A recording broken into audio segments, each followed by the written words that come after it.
There used to be a book that we read in elementary school.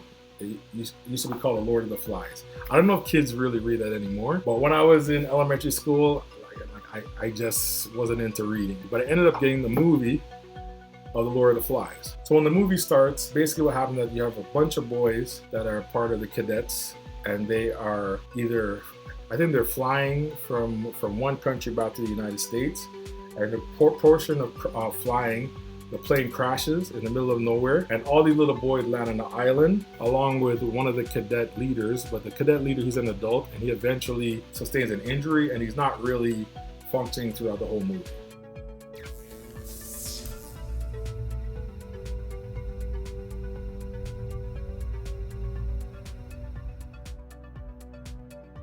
So what happens now, you have a bunch of little boys that are on an island, and when it starts, they're all having fun, they're all playing, and one boy says to them, he's kind of the leader, he says to the other boys, we can't play all day.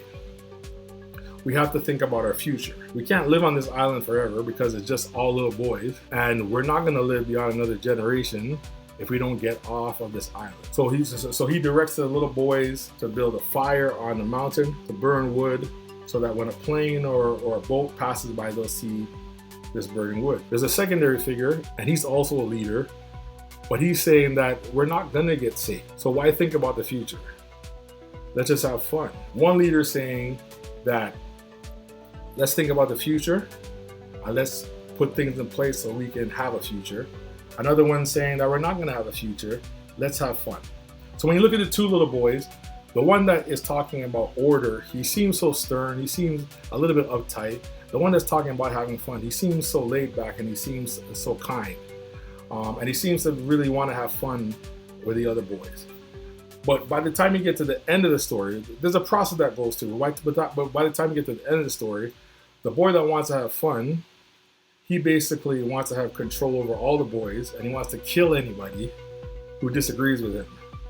So the boy who was at the beginning that was very industrious, had everybody in order. This boy that had wanted to have fun, by the end of the movie, he wants to kill the other boy because the other boy is an obstacle to his fun. And that's the funny thing about when something is little, we have slight problems or we have slight behavior issues. But when something becomes bigger, the slight behavioral issues move into big behavioral issues.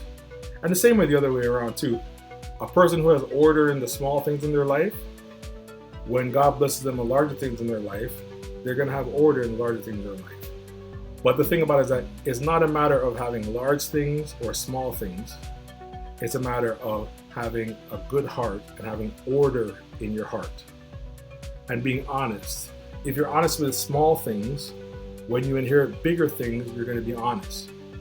But the problem with our culture is that our culture is not so much about character. Our culture is about quantity. But the problem with quantity is that if you get quantity without character, then you're going to have a lot of problems.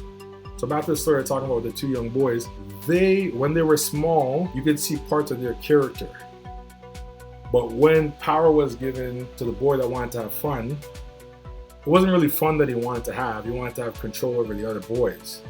And he knew that what the other boys wanted was fun, so he used that to control them. And at the end of the day, I think where the shrewd manager is commended is because he wasn't trying to control people. He was trying to control his life situation. And a lot of times what people do is that they try to control people to make their life better. But your life is never better just because you do what you want them to do.